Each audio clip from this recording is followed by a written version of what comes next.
ask you to take the time. I know you're really busy. Oh, I got nothing to do. When you host a low-rated morning talk show, you got plenty of time. I remember a long time ago, I used to do a morning show here at NBC in 1980. It was like 3 months, if it was on that long. Paul, you weren't on the morning show, were you? It was not on, though. Yeah, that's what I thought. I watched it towards the end. And the show was not doing well at all. And every day there are a lot of various columns in either of the 2 or 3 newspapers in the city where they just have to fill space, as you know. And they would add little items about how the show was in trouble and it was going away and things weren't looking good and this and that. And so you'd get up in the morning, it would be very depressing to read that. And then by the time you got to work and you got active with the show, you'd kind of throw it off. And one day we were out on the street, just like you mentioned, and we're doing some videotaping. And a guy goes by and we sort of got the sidewalk blocked. And he looks over the crowd and he says, "Oh, it's Dave." And then he does this. He says, "Goodbye, Dave." It was very annoying. It was very sad. When you got the morning show on NBC that wound up being canceled, you were doing a lot of the same sort of thing that eventually was very successful in late night. And for reasons that probably had to do more with the time slot than your performance, the show failed. Did that make you think that maybe you couldn't do it? Did you come into the late night thing with a lot of anxiety? I'm sorry, I wasn't listening. Good. Nor were most of the people out there. No, it was the morning Well, show. let me make it more direct, and that way your mind won't wander. Coming off screwing up on the morning, did you think you sucked and you'd just go down the drain the late night? Yeah, well, I mean, any time in show business, television and so forth, you don't know. Your one shot may be it. So after the morning show was canceled, I really didn't know, and it was a great period of anxiety for me. And fortunately, I was very, very lucky. I have been as lucky as anybody can get in show business and television because I got another chance. And the morning show was largely kind of an on-the-air audition because we had many obstacles to overcome, not the least of which was the time period, as you suggested, but a lot of stuff. We came to New York ready to do that show thinking we had all of the answers, and like Tuesday, after we had gone on the air, we realized we didn't have hardly a clue. So it was, if anybody had watched the show from the first day to the day we were canceled, and I find that hard to believe, that they could do that, I think they would have seen a really strange kind of experimental evolution that might have been in some respect pleasing and in some respect disgusting or embarrassing. But after it folded, I was worried that I'd never get another shot. Although that show represented the first time anybody recognized the comedic genius of Edwin Newman. Ed Newman was great. I can remember it was Fred Silverman's dream to put together a family of people on the show, and we got Ed Newman as our newsman. And I had never met him before.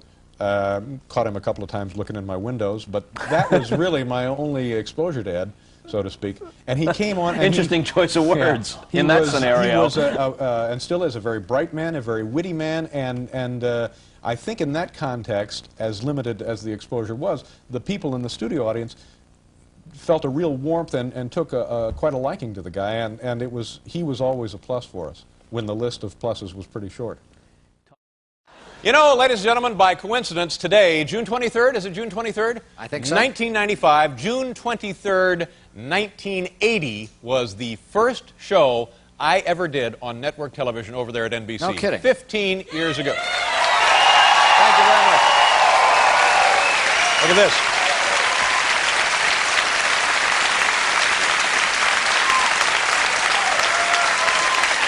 That show, we started that show as the morning show on NBC, and we started on Monday, and Wednesday it was canceled. Is that right? But it was very nice of the network we work for now, CBS, to remember this occasion. They gave me a little gift. Look at that, commemorating my 15 years in there. Boxing junior. Very nice. Yeah. Nice. I'll take those.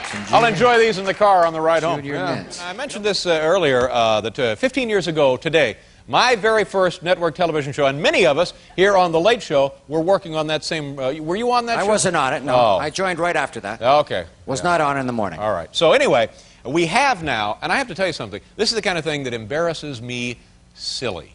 I have not seen this videotape in 15 years. Really? I did not look at it this afternoon. I will not look at it. I'll be under the desk when they play it here in a minute. This is like 50 seconds, if you can stand it. I'm begging you, don't. if you can stand it, this was the very first network television show that we all did 15 years ago this very day. Here we go, and I'm terribly sorry. Roll it. David Letterman! Hi there, and welcome to the David Letterman Show. I'm David Letterman. We're coming to you live from New York City, etc., etc. I know my haircut makes me look like a duck. All right, let's see if you have one of these at home. Well, I'll show you what they are. You know what I like to do on Saturday evening is... Good. Coming up in this segment, Hector Mundus has raised a monkey in a New York City apartment. It was just a short step from that particular job to my next full-time bit of employment, that as local television personality. Oh, God. Oh, look out. Hi there. First of all, turning instantly to the magic spinning box. All right. You see here the highly poisonous Venezuelan canal snake. Oh. As you can see, that videotape was made several years before the invention of the blow dryer. Well, oh, man. That was something.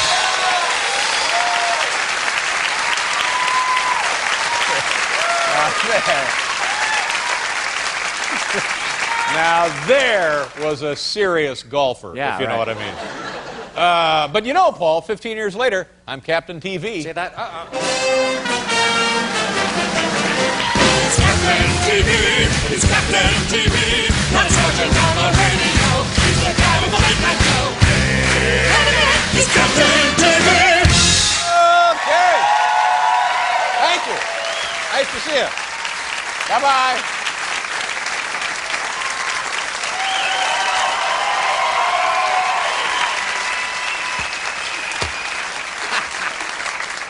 Okay, here it is. It's time for tonight's top 10 list. Let's go. Let's get excited. Let's do something.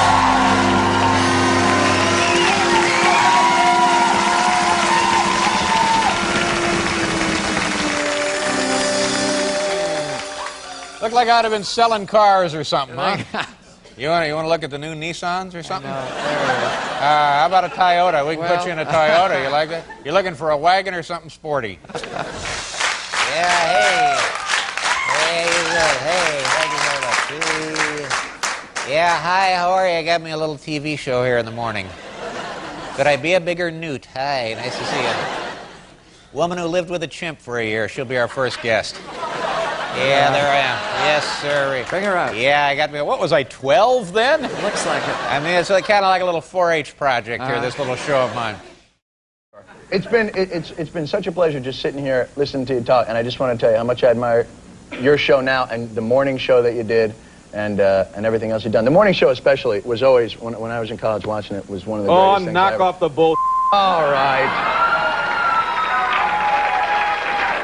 Look, if I'm going to be sliding you my resume, I got to butter you up. You know, you mentioned the morning show, and earlier tonight on our show. Today, coincidentally, in an odd way, 15 years ago, June 23rd, 1980, was the first day of my morning show at NBC. Wow. And it did not last as long as your show here has lasted. Oh, I'm so sorry. And on tonight's show, we showed some videotape of the very first show. And when I heard that I was going to be on the program, I wondered if in some way it might be of use to you to show you, since this is your last show, Absolutely. some videotape of my last morning show. I'm not necessarily proud of this. No? I have not seen it. I cannot look at it. It troubles me to watch. We can turn that around. It has never been seen, to my knowledge, since its original airing late in the summer of 1980. So just take a look at this. And I'm not saying it's great. I'm not saying I'm happy about it. I'm just saying I lived through it. All right, here we go. Let's take a look. The morning show, ladies and gentlemen. Monday, there's going to be a show here called, it's called Las Vegas Gambit, and you're going to be hearing a lot of these things. Now here to sing a visual tribute to that show, Harv Mann, ladies and gentlemen, and our salute to Las Vegas Gambit. It's the Las Vegas Gambit Show. The Las Vegas Gambit Show. With cash and fabulous prizes on NBC.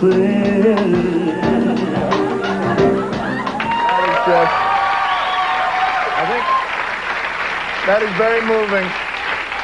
You know, I think I might have had a puffer on my hair. Anyway, I lived through it. I've done pretty well since, and I know the same is in store for you. Well, I really appreciate it, and I appreciate you coming by. Thank it you, means John. so much to us. Thank you very much. I enjoyed myself. Ladies and gentlemen, David Letterman. Coming up, Talk Show John, Kevin Meaney, Buffalo Tom, and we'll see you in a little bit. Thank you.